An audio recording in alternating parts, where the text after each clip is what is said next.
So hello everyone, आज हम लोग पदार्थ विज्ञान का जो मेन मतलब कोर बेसिक लेवल्स पे हम लोग बात करेंगे। ठीक है, तो फर्स्ट ऑफ ऑल हम लोग उसकी निरुक्ति समझेंगे, उसका मतलब क्या होता है और क्लासिफिकेशन ऑफ पदार्थ के बारे में हम आपको शॉर्ट डिस्क्रिप्शन देंगे। ठीक है, तो जैसे आप लोग जानते हैं कि पदार्थ, अब पदार्थ वर्ड है तो पदार्थ अर्थ दो वर्डों से बना है। पहला वर्ड है पद, second word we are going to talk about is अर्थ। पद और अर्थ। अब पद का जो मतलब होता है वो होता है वर्ण से। ठीक है, वर्ण, वर्ण हो गया या कह सकते हैं आप लोग वर्ड्स। एंड अर्थ, अर्थ को कहते हैं, यहां से हम लोग लेते हैं इंद्रियों से। किससे? इंद्रियों। ठीक। सो अगर कोई आपसे पूछे तो what is the meaning of padarth, try to listen it carefully. What is the meaning of padarth? तो padarth are the collection of a words और अ वर्ड और a letter which are perceived through indriyas called as पदार्थ। ठीक है, तो perceived आप लोग यहां से कह सकते हैं। ठीक है, तो let's recall what is the meaning of padarth. तो पदार्थ का मतलब होता है पद मीन्स वर्ड और word and earth means indriya. So those words or the statements that are perceived through indriya are called as padarth. This is called as padarth. So what is the meaning of पदार्थ की बात करें तो पद और अर्थ। पद का मतलब है वर्ड एंड द, अगर इसको और समझे तो words. Arth is means to indriyas. There are 10 indriyas, gyanendriya are 5 while the कर्म इंद्रिया आर 5। ठीक है, तो टोटल इंद्रियास हमारे पास कितने हो गए? 10। So all those words or the words, these are the collection of words that are perceived through indriyas are called as padarth. श्लोक आप लोग को ये याद रखिएगा, पदस्यार्थ पदार्थ। ठीक है, एक आप लोग और जानिएगा व्हाट। अब यहाँ पे एक और श्लोक है, आप लोग याद रखेंगे पदार्थ के लक्षण। आप लोग को पता होगा पदार्थ लक्षण। I hope you are getting it. तो ये यहाँ पे भी आपको श्लोक आपको मिलेगा, षड्मापि पदार्थानाम अस्तित्वम अभिधित्वम और ज्ञानित्वम। ठीक है,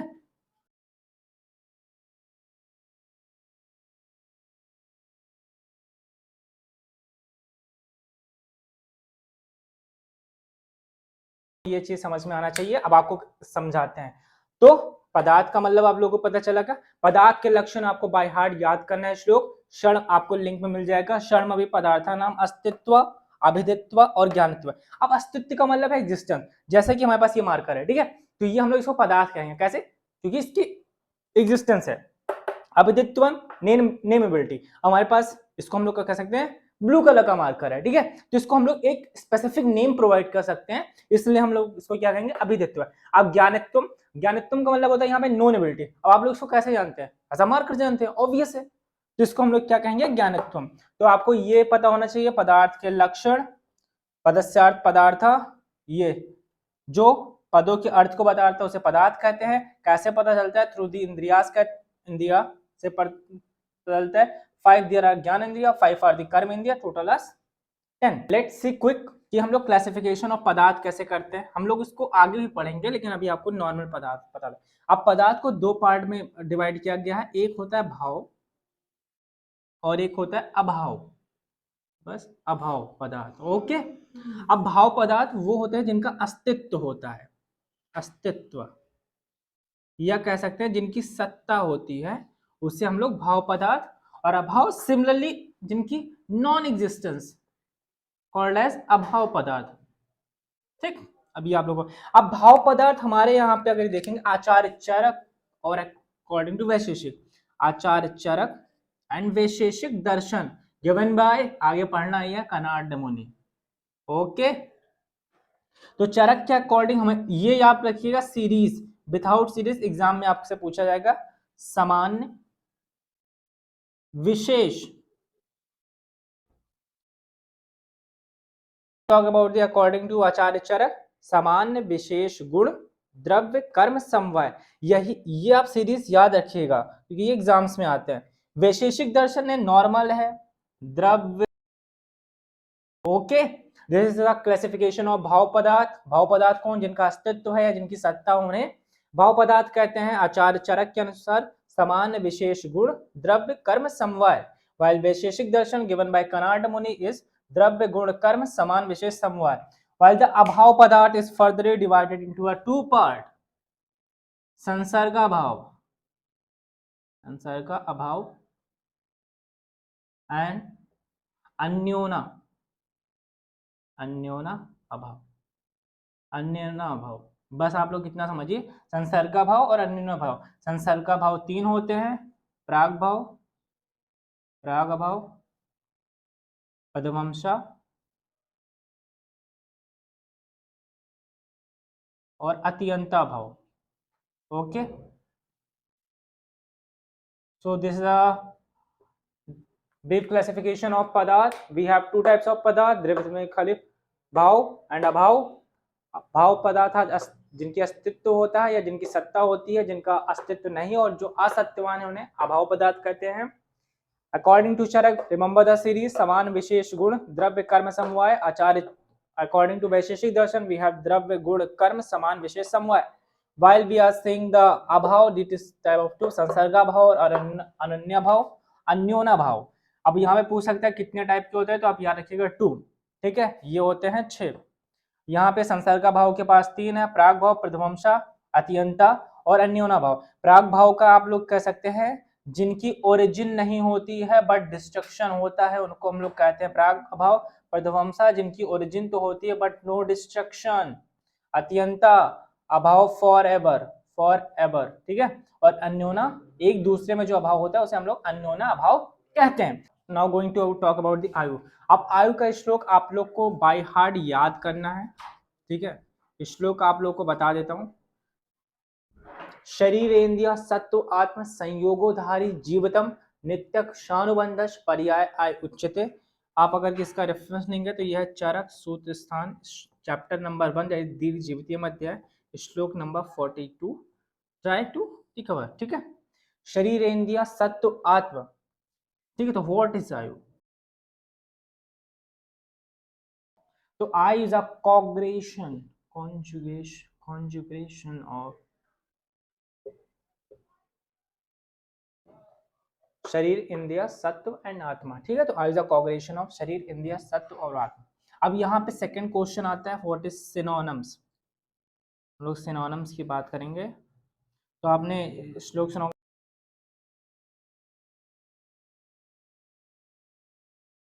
अब आप लोग इसमें ध्यान दीजिए वर्ड पे। धारी का मतलब होता है जो शरीर को धारण करता है, ओके। तो जो धारण करे उसे शरीर कहते हैं। जीवित मतलब सड़ने न दे, मतलब नो डिस्ट्रक्शन, नो डिस्ट्रक्शन और degradation, we can use the term dhari, degradation ना दो। जीवित का मतलब जो जीवन को धारण करे। नित्यक का मतलब है चेष्टा, चेष्टावान, या आप लोग कह सकते हैं movements. Since you are just starting Ayurveda, तो आपको पता होना चाहिए चेष्टा का मूवमेंट। और अनुबंध, अनुबंध का मतलब होता है इन सभी को जो रिलेट करता है, मतलब बांधे रखता है, उसे अनुबंध कहते हैं, ठीक है। Now we are going to talk about the prayojan of Ayurveda. अब आयुर्वेद का प्रयोजन अगर ये आप देखेंगे तो श्लोक आप लोग को बाय हार्ट करवा ही दिया गया होगा। वो क्या है? स्वास्थ्यस्य स्वास्थ्य रक्षणम, आतृस्य विकार प्रसन्नम च। स्वास्थ्यस्य स्वास्थ्य रक्षणम, आतृस्य विकार प्रसन्नम च। अब स्वास्थ्यस्य स्वास्थ्य रक्षणम मतलब मेंटेन स्वास्थ्य रक्षणम, वर्ड्स पे जाइए। स्वास्थ्य मतलब हेल्दी, स्वास्थ्य मतलब हेल्थ, स्वास्थ्य स्वास्थ्य रक्षणम। आतृस्य, अब यहाँ पे आप लोगों को पता होना चाहिए, आतृस्य का मतलब होता है आतृस्य विकार प्रसन्नम च, अगर कि आपको पता हो तो।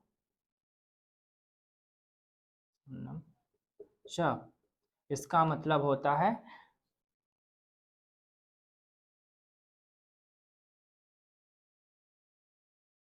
याद रखिएगा, श्लोक है स्वास्थ्य स्वास्थ्य रक्षणम आतृस्य विकार प्रसन्नम च। तो स्वास्थ्य स्वास्थ्य रक्षणम मतलब maintaining the healthy state of a healthy person. Second, आतृस्य विकार प्रसन्नम च मतलब क्या, रिस्टोरिंग द अनहेल्दी पर्सन, मतलब अनहेल्दी पर्सन को स्वस्थ बनाना, ठीक है। तो अब ये है आयुर्वेद का प्रयोजन। So now we are going to talk about the panch mahabhoot. Okay, तो व्हाट इज पंच महाभूत? यहाँ पंच का मतलब होता है पांच, ठीक है। अब महाभूत पांच महाभूत है, तो पंच मतलब पांच और महाभूत ये हो गए आकाश, वायु, अग्नि, जल और पृथ्वी। अब ये आकाश, वायु, अग्नि, जल और पृथ्वी, ये इनका मतलब यूज क्या है पंच महाभूत का? तो आप लोग ये समझिए, फॉर एग्जांपल हम पहले बात करेंगे दोष के ऊपर, ठीक है। First we are talking about the dosha. तो आप सभी ने पढ़ा होगा कि शारीरिक दोष जो होते हैं वो हमारे तीन तरीके के होते हैं। दोष है मानव शरीर में, in human body, they are recited और दे फाउंड बाय दीस महाभूत ओनली, जैसे कि foreign.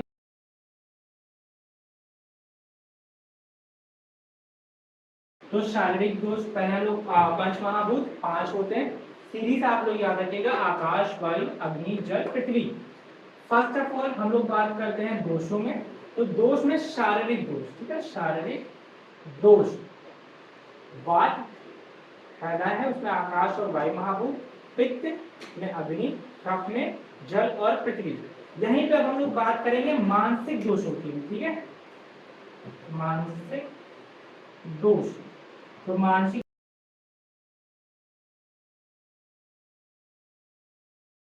Now we are going to talk about trigun. अब त्रिगुण में देखेंगे सत्व, रज और तम। इसका श्लोक दिए थे पौना रजो। तो पौनन से मतलब है यहाँ पे बात, पौना रजो गुणमया पित्तम सत्व, पित्त कफा तमो गुणाधिकार, तो यहाँ पे कफ, ठीक है। तो पौना रजो गुणमया पित्तम सत्व गुणप्राण कफा तमो गुणाधिकार। अब आप लोग इसको रिलेट करना चाहेंगे पंचमहाभूत से। नॉर्मल आप त्रिगुण को पंचमहाभूत से रिलेट करें। सत्व में पित्त, तो पित्त में आप यहाँ से रिलेट करेंगे तो कौन सा महाभूत हो जाएगा? अग्नि। श्लोक क्या होगा आप लोगों को पता चलेगा। रज में वात है, तो वात किससे बना? आकाश प्लस वायु से, प्लस तम कफ, तो कफ में कौन है? जल प्लस पृथ्वी महाभूत। तो हमने आज पंच महाभूत के अंदर दो टॉपिक कवर किए। पहला हमने शारीरिक दोषों के बारे में देखा, त्रिदोष के बारे में। इसको त्रिदोष कहते हैं। त्रि क्यों कहते हैं? त्रिदोष। और इसको हम लोग कहते हैं त्रिगुण, ठीक है, सत्व, रज और तम।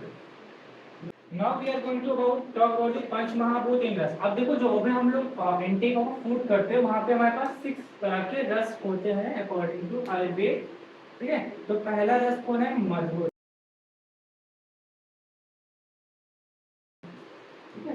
तो पहले बात करें मधुर। तो मधुर में जो महाभूत डोमिनेंट होता है वो होता है आपका पृथ्वी प्लस जल महाभूत।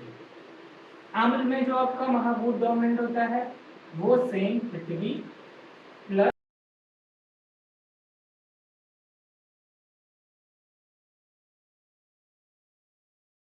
यहाँ से क्वेश्चन कैसा पूछा जाता है कि सबसे गुरु मतलब क्या, हैवी रस कौन सा है? तो हैवी रस होता है मधुर रस। रिमेंबर, मधुर रस आपका पृथ्वी और जल महाभूत से डोमिनेंट है, हैवी है। और यहाँ पे क्वेश्चन और आता है कि सबसे लघु मीन्स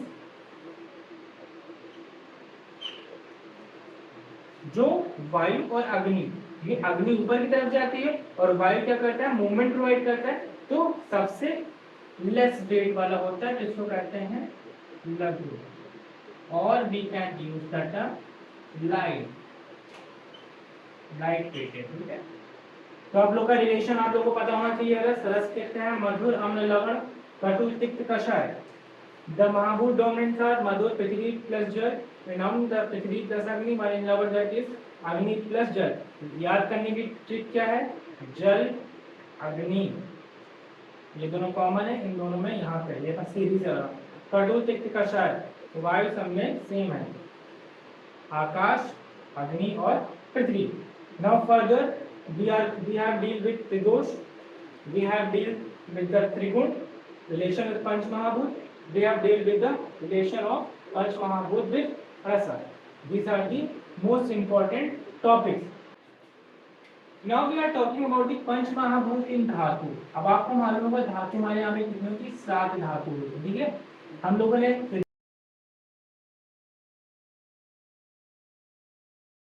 ये सीरीज में रस, रक्त, मांस, मणि, अस्थि, मज्जा, शुक्र, ये आपके 7 धातु हैं. आचार्य सुश्रुत का श्लोक है चैप्टर नंबर 15 श्लोक नंबर 47, रसा आप्या. आप्य, ट्राई टू लिसन. आप्य का मतलब क्या होता है, जल.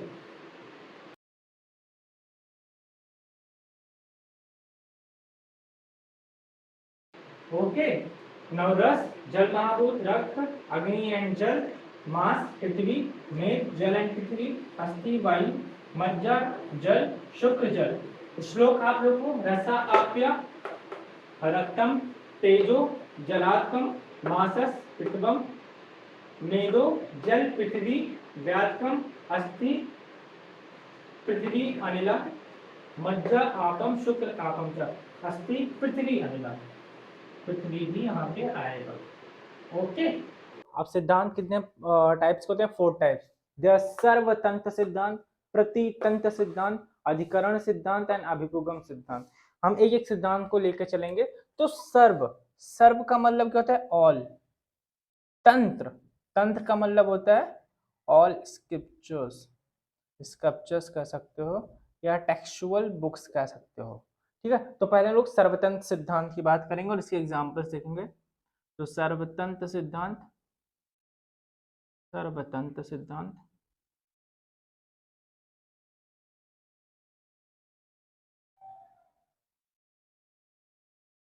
दिस इज सर्वतंत्र सिद्धांत. तो सर्वतंत्र सिद्धांत क्या कहता है, दोस पोस्टुलेट्स या वो तत्व जो सभी, all those postulates and theories that are accepted by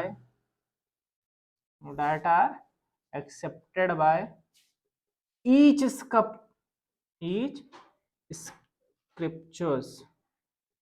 scriptures और टेक्स्ट बुक्स और ग्रंथ called as सर्वतंत्र सिद्धांत, called as सर्वतंत्र सिद्धांत. आप इतना समझो कि वो सिद्धांत जो कि सभी थ्योरीज ने एक्सेप्ट किया, सभी वेदों, चाहे वेद हो चाहे पुराण हो, सभी ने एक्सेप्ट किया हो.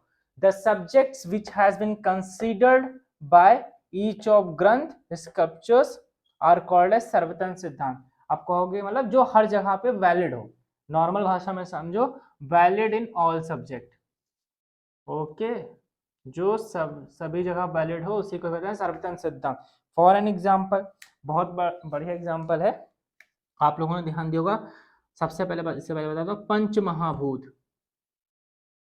पंचमहाभूत, तो पंचमहाभूत कितने होते हैं, पंचमहाभूत होते हैं 5. आपको पता है ना, आकाश, वायु, अग्नि, जल एंड पृथ्वी, यही कॉन्सेप्ट है. तो पंचमहाभूत मतलब चाहे वेद की बात कर लें, चाहे आप बात कर लें उपनिषदों की बात कर लें, चाहे आप किसी भी टेक्सचुअल बुक्स की बात कर लें, तो वहां पे 5 महाभूत के बारे में बताया गया है. आकाश, वायु, अग्नि, जल, पृथ्वी, मतलब कोई छठा नहीं है. यहाँ पे हम लोग सिद्धांत को यहाँ पे आके क्लासिफाई कर रहे हैं. तो सर्व फर्स्ट ऑफ ऑल हम लोग एक चीज ये याद रखना कि सिद्धांतों का जो वर्णन किया गया है आचार्य के द्वारा, वो चरक विमान स्थान में किया गया है. ये आप याद रखिएगा, ये एमसीक्यू में भी बहुत आता है. ठीक है, तो चरक विमान स्थान में हुआ है. आप यहीं से पूछ लो कि विमान स्थान में कितने चैप्टर हैं चरक के, तो चैप्टर हैं 8. ठीक, ये याद रखना, एकदम से याद रखना. फर्स्ट ऑफ ऑल हम लोग सिद्धांत की श्लोक देखेंगे. तो सिद्धांतो नाम सा या परीक्षिके बहुर्विधम परीक्षे हेतु विषय साधित्वा स्थापते निर्णय.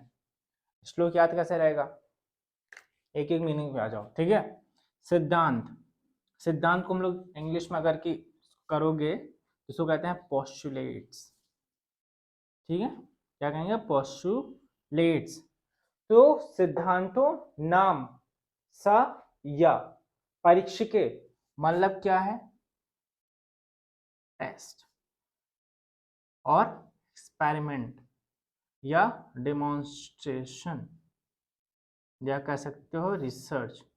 ठीक, तो सिद्धांतों नाम सा या परीक्षके बहुविधम, परीक्षे हेतु विषय, थ्रू हेतुस, थ्रू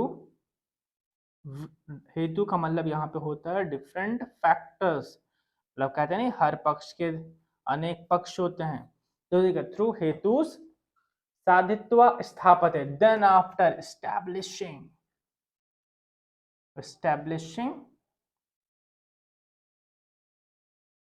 निर्णय मीन्स क्या होता है? कॉमन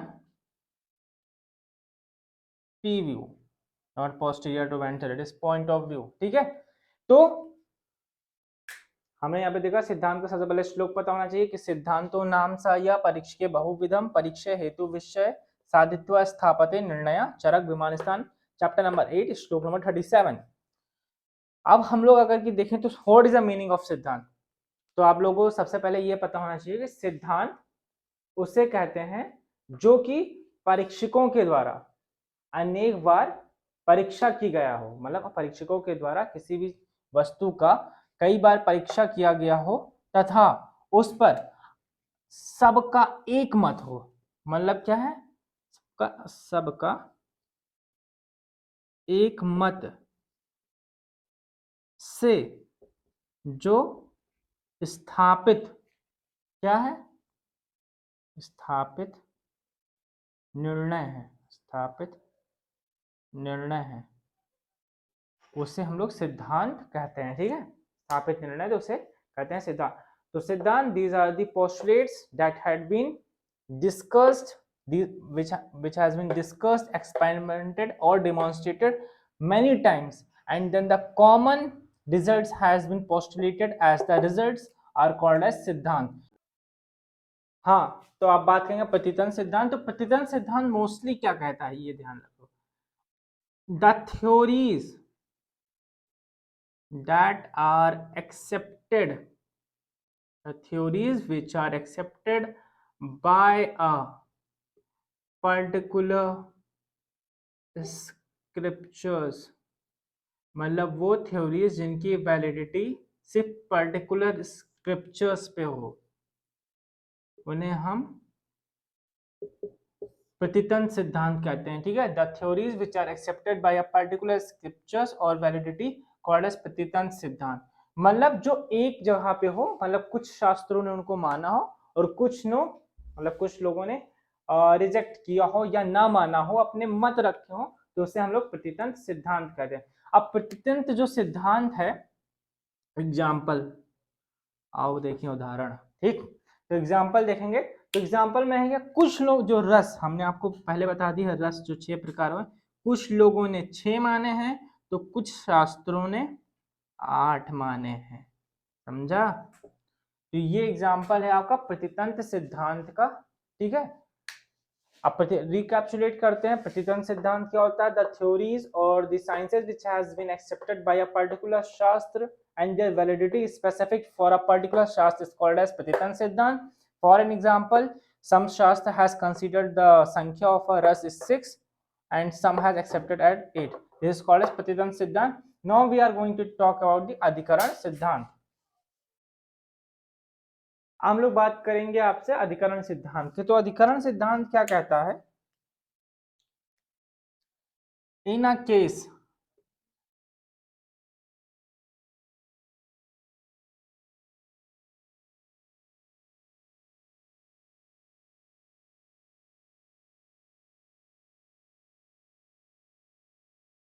अधिकरण सिद्धांत क्या कहता है इसमें, इस सिद्धांत को जब भी हम किसी संभाषा की बात करेंगे, मतलब मैटर ऑफ डिस्कशन की बात करते हैं, तो वहां पे कुछ टॉपिक्स ऐसे बोले जाते हैं, ठीक है, कुछ टॉपिक्स ऐसे बोले जाते हैं जिनसे हमें उस टॉपिक से कोई रिलेशन ना होके, उस टॉपिक से रिलेशन नहीं होगा, लेकिन हमें उससे नॉलेज मिलेगी जो कि हिडन नॉलेज है। यहां से कैसे होगा कि अधिकरण सिद्धांत से आपको हिडन नॉलेज पता चलती है। ठीक है, हिडन नॉलेज, तो वही आप लोग को यहाँ पे बताया है कि अधिकरण सिद्धांत क्या है? इन दीज थ्योरीज और इन दीज सिद्धांत the knowledge about the particular topic is not given, but during the point of discussion some points are came into an existence which provides the hidden knowledge about the particular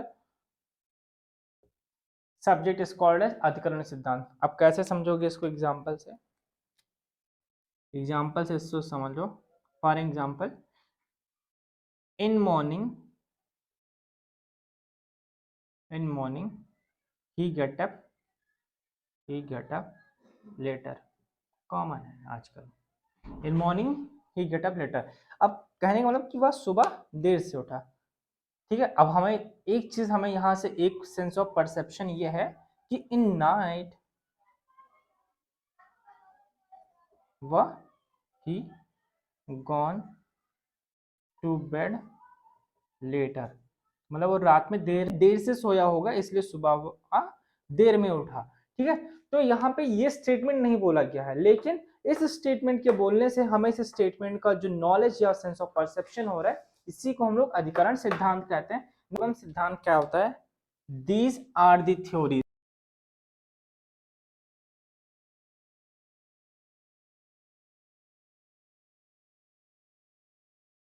अभिप्युगम सिद्धांत देखो कोई basic नहीं है, ये केवल एक sense of perception है। ठीक है, कि हम लोग मान लो अगर दो लोग टाइप ऑफ डिस्कशन कर रहे हैं,